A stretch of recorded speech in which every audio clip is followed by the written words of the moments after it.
O duro é que ele vem a público, investido da figura de presidente, para dizer isso, e sendo que o grupo político dele prega exatamente o oposto daquilo. Então é a conveniência do uso.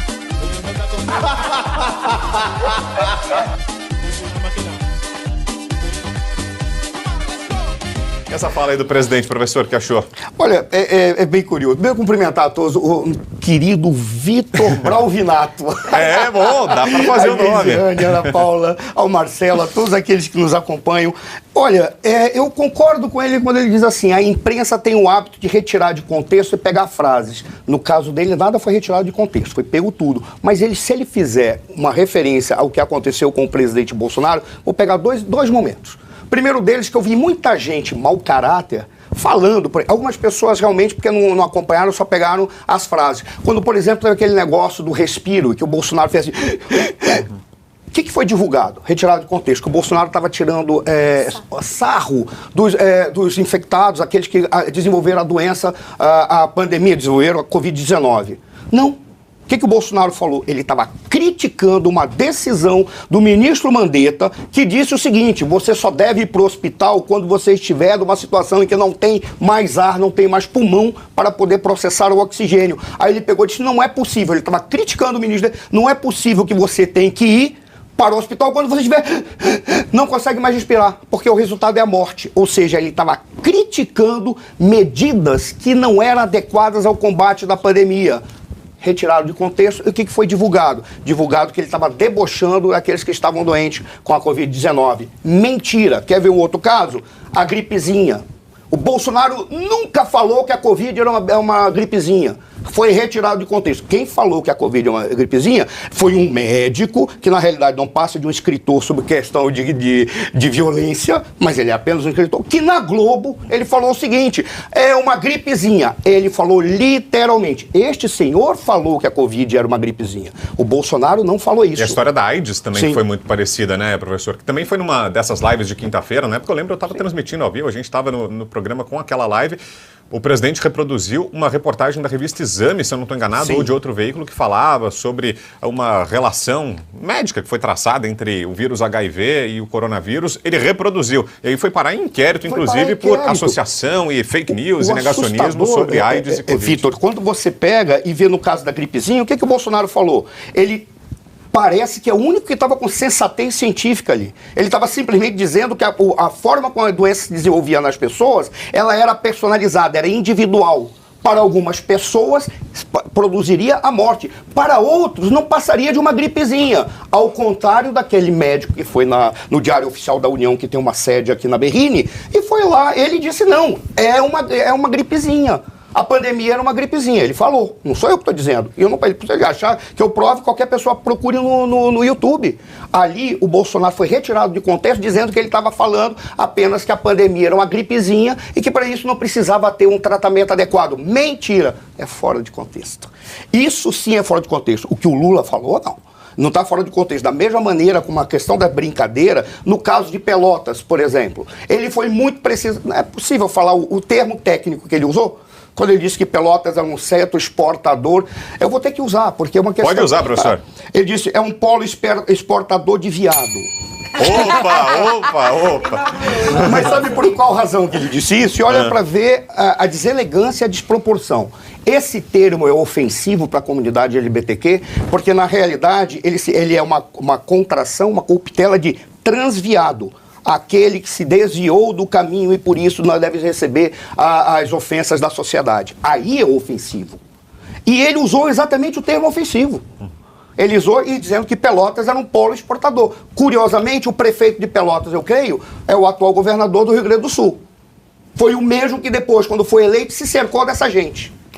Por isso está sofrendo agora as consequências de estar isolado. A gente vai falando, vai lembrando, né, professor, sem querer interrompê-lo, mas teve também a outra recente, quando ele disse para uma menina negra, perguntou se ela ia tocar batuque, né? Isso. Ele falou, porque essa afrodescendente está aqui, eles gostam de batuque, ela não vai, ela veio para cantar ou para batucar? Está na hora de parar, de fechar a fábrica da moça que tinha 5 filhos. Ou seja, ali não é fora de contexto. Está sendo colocado exatamente o que ele falou, dentro do contexto que ele falou.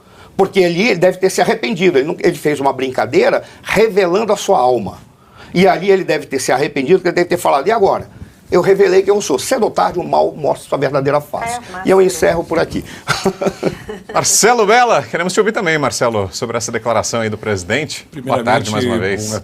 Boa tarde às mulheres lindas aqui que estão conosco hoje. Gafes de chefes de Estado sempre vão acontecer, né? Sempre vão acontecer.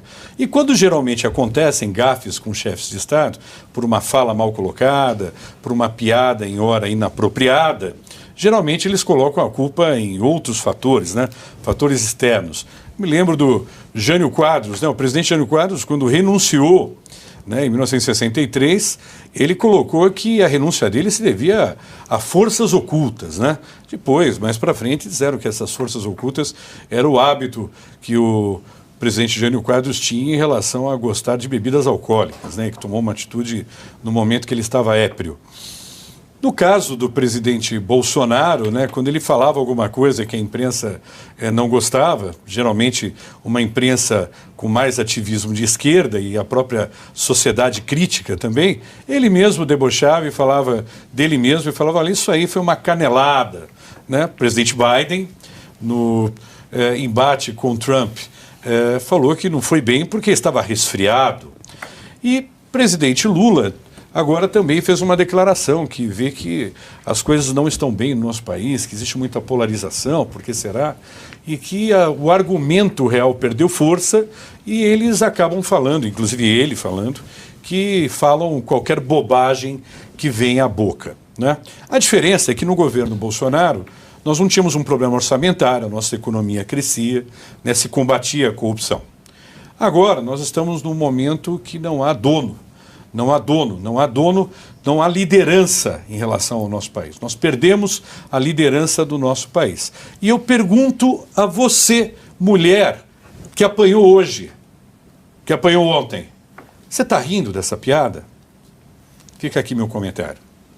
E acho que o que é mais grave em relação a isso é o uso político dessas pautas, né? Porque Lula, e não só ele, né? Mas todo o campo da esquerda, de uma forma geral, os aliados do presidente também, todos eles se elegem escorados nesse tipo de bandeira, né? De defesa das mulheres e de uma agenda politicamente correta, muitas vezes, que eles não aplicam à prática. E esse é o grande detalhe, né? A gente não está aqui fazendo nenhum manual de comportamento ou fazendo uma patrulha de vocabulário ou do que se é dito, pensado. Não, cada um diz e pensa o que quer. O grande problema é a contradição que tem aí, que eu vejo, pelo menos, do Lula. Ele é alguém que claramente com uma cabeça retrógrada em relação a esses novos padrões de comportamento que estão sendo aí desenhados pelos aliados dele da esquerda. Mas, mesmo assim, ele não se comporta dessa forma. Então, isso serve para ganhar votos, mas não serve para ditar o comportamento e a vida pessoal dele. O pensamento dele é esse, que talvez seja até o de muitos brasileiros. Nesse ponto, talvez o Lula tenha muito mais contato com a realidade de muitos brasileiros que talvez pensem, façam brincadeiras como essa, que essa não tem graça nenhuma, né, dos corintianos, mas que usem termos como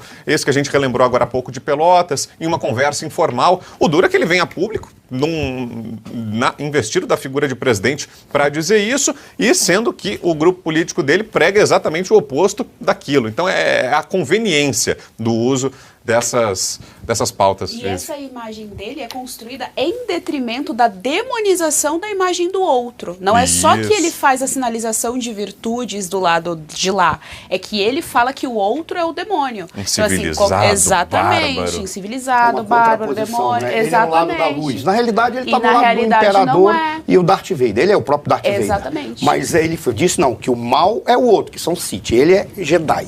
E é o Jedi que fala essas bobagens. E aí, mas realmente, ele tem que fazer a contraposição, tem que mostrar a contraposição da moeda. Só uma coisa para ver, além de tudo, ele erra. Vou falar um dado que o Marcelo trouxe. Dom Pedro II foi coroado em 1841. Eu tenho a impressão que ele falou 14 anos e alguma coisa, nem contar, parece, eu só quero confirmar o que ele falou, porque são 47 anos que Dom Pedro II ficou como chefe de Estado, ele não governava. Ele é tão apedeuta que ele não consegue separar chefia de Estado de chefia de governo, porque Dom Pedro II não governava. Ele reinava, ele era o chefe de Estado. Quem governava era o primeiro-ministro, que era indicado por ele, que foi a solução que se resolveu no Império para ter uma coisa. No primeiro Império, quando nós estivemos lá, o poder moderador e o poder executivo estavam nas mãos da mesma pessoa. Como todo mundo respondia perante o poder moderador, significava que o Poder Executivo estava isento de prestar conta. Quando foi para assumir o Dom Pedro II, eles retiraram o Poder Executivo das mãos do imperador, que tinha o papel de regular as relações entre os 3 outros poderes. Era esse o papel, então ele não governava. Por isso que nós tínhamos um primeiro-ministro, por mais que fosse o primeiro-ministro, indicado pelo rei, no caso pelo imperador. José Bonifácio. José Bonifácio.